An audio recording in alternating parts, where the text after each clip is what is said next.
sitting on my floor in front of my bookshelf, which isn't usually a place where I like to sit because it's very uncomfortable sitting on the floor.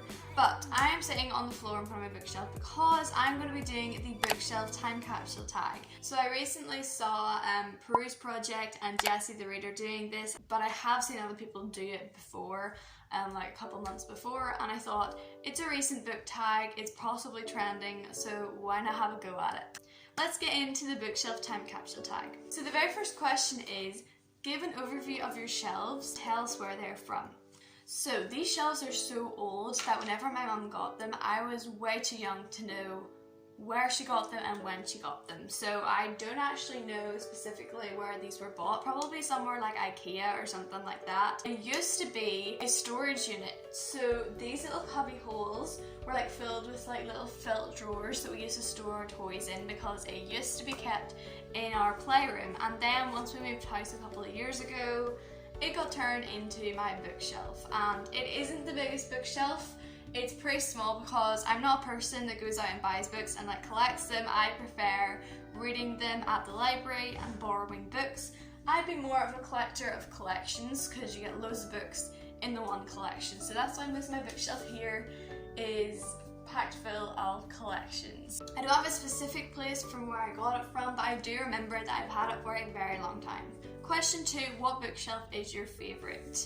Well, first of all, I've got not a lot to choose from. I've only got about 3 shelves right here and then 4 small cubbies going down here, but my favourite is possibly this shelf right here. I'll give you a little bit of a closer look here. So I recently found, this is just something that I used to decorate it with. This is a little toilet roll doll that I found recently. She's from a car boot sale, and I know some people might think it's a bit gross I have a toilet roll doll, but I just thought her little skirt with her little knitted dress was so cute, and I think she is really nice decoration to just be sitting there on my shelf. And then on this specific shelf, it's quite small, so you can't fit very big books in it, but I have all my small books, and I love that everything's really close and compact. And I think some of my favourite books are in there, like Nancy Drew and Mallory Towers and everything like that, and I mainly just like love how neat and tidy it is. Some of the colours here clash a little bit, but that can be sorted out later on. But for now, this shelf is definitely one of my favourites. Question 3 is, do you keep every book that you read, or do you ditch the ones you don't end up loving? So again, I don't usually buy many books, I usually borrow them from the library, and you can't really ditch a book that you borrow from the library. So I rarely, like if ever, throw away books unless they're very, very old, like something like kids books that I wouldn't actually be reading anymore. But books such as like Evie's War or novels or anything like that, I think it's a bit of a waste to be dumping them, because if you don't read it anymore, then, or if you've already read it, then there's still a chance for that you could like read it again, because I've definitely read loads of my books again, or you could pass them down to maybe a younger sibling or something, or even sell them to make money. I definitely wouldn't recommend throwing out any books because you pay good money for them, and that's basically like throwing away cash. But I don't know, if you throw away the books that you don't need anymore, then I guess that's completely fine. Like, it's your books, you can do what you want with them, but for me, I just don't generally throw away any books. Question 4, is there a shelf in your bookshelf that bothers you no matter what fixing up you do? Definitely this shelf down here. I've got no books in it because I actually do not have the books to put in it. Like, I just don't. I might actually like fill it up with some of my devotional books and some of my smaller books that aren't necessarily books, but they're study books and things like that. Here's a close-up of what this shelf looks like. So as you can see, I just have my old nomination bag in there and an old Christmas card, and that is literally it. I don't have any books whatsoever, and it really sticks out like a sore thumb. Also, if you move on down here, this is just a shelf full of notebooks because I am a crazy notebook collector. I'll show you some of my notebooks in another video, but I have way too many notebooks, and definitely those 2 bottom shelves, I just can't do anything with them because most books don't actually fit in it because they're so small. So I actually don't know what to do at this point. I'll try and decorate with like some cute little decorations, but yeah, those two cubby holes definitely trigger me a lot. Alright, so the next question is question number 5. Which book cover dominates your shelf? Probably this black color, because most of my Alex Rider books are black, and I feel like whenever you look at my bookshelf, your eye is just drawn to this one collection because it stands out like a sore thumb. But I do see loads of like blues and reds and like colours of the rainbow in my bookshelf, which is probably good that I have a huge variety of different book covers. It kind of annoys me that they're not color coded like some people's bookshelves are, but I like to keep them within their collections. And I don't think it would look right if you have like, say, like a Diary of a Wimpy Kid here beside a Roald Dahl book, whenever I have the full Diary of a Wimpy Kid collection and Roald Dahl collection. So I feel like my bookshelf is a little bit like mixed and matched, but the Alex Rider collection definitely sticks out like a sore thumb, and I think the black really dominates the whole kind of bookshelf. Question 6 is, what is the most damaged book on your shelf, and give us a story time about how it happened. I have plenty of damaged books, trust me, like I can't seem to keep a book good. But the most damaged book on my shelf is definitely this Chronicles of Narnia book, The Horse and His Boy. I mean, look how wet it is. And I actually have a really good story time for this. I think I already recapped this story in my Classics TBR 2021 video. It will be linked above. But basically, I was trying to film a video with this book in it. And I was trying to film a video with this book in it. And there was a bucket sitting underneath my desk full of dirty fish water because I just cleaned out my fish tank, and it was just sitting there full of water. And just as I was about to reach out for this book, I knocked off the desk and it splashed into the water. So I actually managed to catch that on camera, but I think I lost the footage.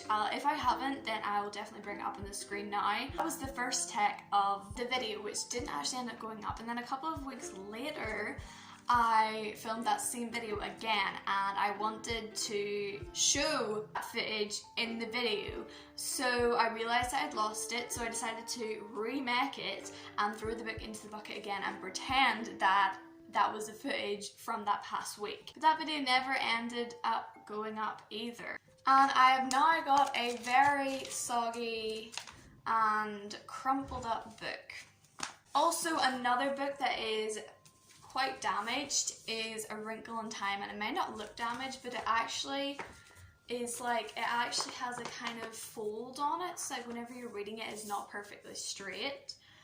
It's like kind of bumpy at the back and everything, and it's just really annoying because this book is really nice paperback, and it's annoying that whenever you're trying to read it, it kind of like folds and bends and everything. So I could go on for ages about all my damaged books, but that's not what the video is about today. So moving on. So I actually missed out a question on this video because I wasn't able to answer it, so we're just skipping a question, going on to question 7. What's the ugliest spine on your bookshelf that sticks out like a sore thumb? It would definitely have to be Double Act and Diary of a Real Pain because they really stand out in this specific bit of my bookshelf.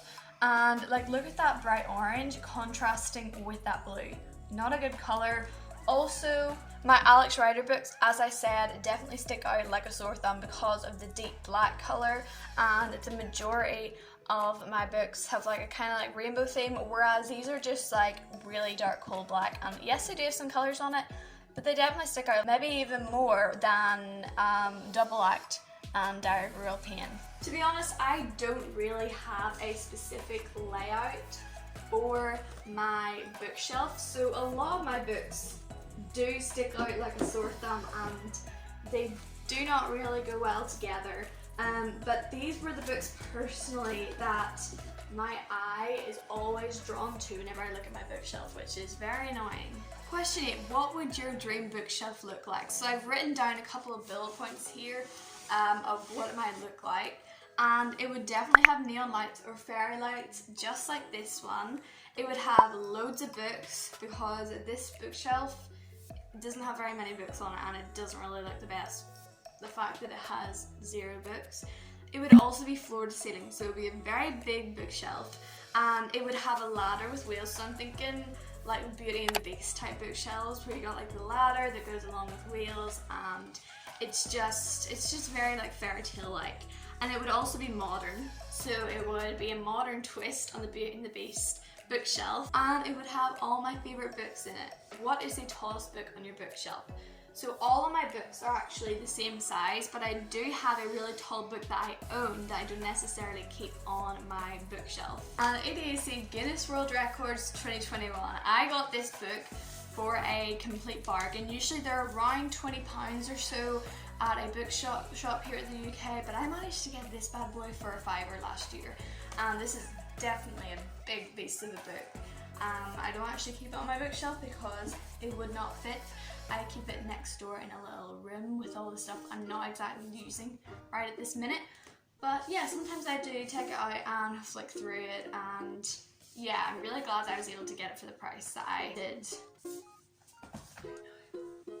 Okay, I'm nearly finished. I just realised I think I might have changed positions. I think I was at the start of the video sitting here, but I changed positions. Anyway, number 10, what's the smallest book on your bookshelf? Definitely these mini children's classics. I have one of The Wind to the Willows and one of The Jungle Book, and they are tiny compared to any of my other books. 11, what book is your most prized possession? That would have to be my Bible. Not specifically this Bible, because I do have a bigger better Bible that I do most of my studies in, but this is just an example, definitely the Bible. And number 10, what's a book that makes you slip back in time to a past memory once you see it on your bookshelf? That would by far have to be my Roald Dahl collection. Every time I look at this collection, it reminds me of the time that I was gifted it on my 9th birthday, and we were out bowling, and my granny was asking my mum what I would like for my birthday, and she said the Roald Dahl collection because that was definitely a collection that I really wanted to read, and I was gifted this collection on my birthday, and I was so happy with it. I was honestly over the moon, and I just want to say thank you very much to my granny who got me this on my birthday.